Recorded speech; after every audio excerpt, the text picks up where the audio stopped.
Hey guys, I am back with Spiritbound by Richelle Mead, and in this one, Rose has a lot to deal with on her plate because she has Dimitri on her back, not literally, but he has been sending her letters, less love and more harsh as the letters come, and that is all she can really think about because she really does love him and she wants, theoretically, a happily ever after with him, even though at this point she doesn't think it's actually possible. So she just wants to end his suffering. So, but there is a possible way to save him and turn him back into a vampire in this world. That is hopeful, very, very hopeful, kind of impossible considering it has a Moroi using a stake against this Dragoi.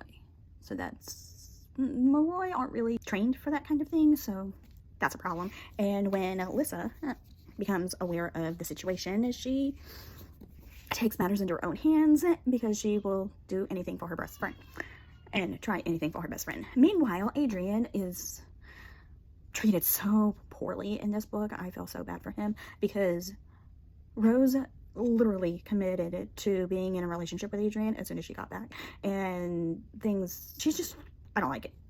Anyway, Dimitri is tracking her every move, and when they do graduate, she graduates. Okay, so they have this final test, as most schools do, and she blurs through it and scores pretty much higher than everyone else in the class, knowingly, because it's Rose and she's awesome, so yeah.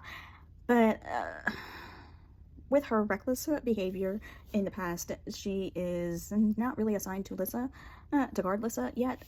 She kind of has to prove herself in that perspective.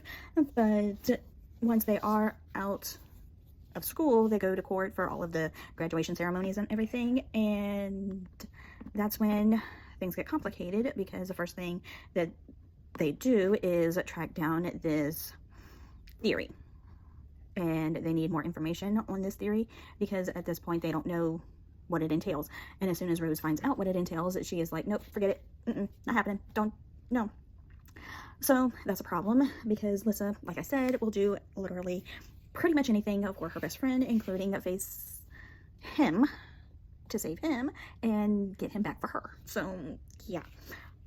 When that happens, and I'm saying when and not if, but when that happens, Dimitri can't bring himself to even look at Rose, so that crushes Rose in the worst way possible. And then Adrian finally says something and gets fed up with the way that Rose has been at treating him because he's kind of been in the backseat, so to speak, in the relationship. So that's a problem. And he breaks her in the nicest way possible because he's like, you know what, I'm okay. If it's him, I'm okay. Do what you gotta do. But he also kind of said that it was me, so I'm hurt. But I'll be okay. Go figure out your stuff. And that breaks Rose again. She's got to figure out what she wants and get her men under control.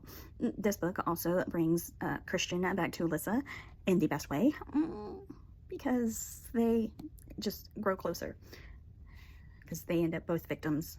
So that's kind of how Lyssa saves Dimitri, because he takes both of them, and that's her opportunity to use her spirit-induced stake on him. So yeah. But Dimitri doesn't want anything to do with Rose because he remembers everything. Okay, he remembers all of these Strigoi moments with Rose. And he feels like he doesn't deserve the happily ever after that Rose is looking for. So he's like, leave me alone, stay away from me. You know, distance, I can't hurt you with the distance between us now. So and she keeps pushing and pushing and pushing because she's not really hearing I don't love you anymore until she does. Love fades, mine has. What? No. Instant crushed. So that is bad. That's bad.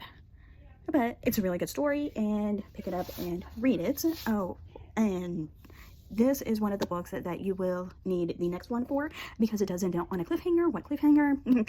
Find out in the next video. Have a great day, guys.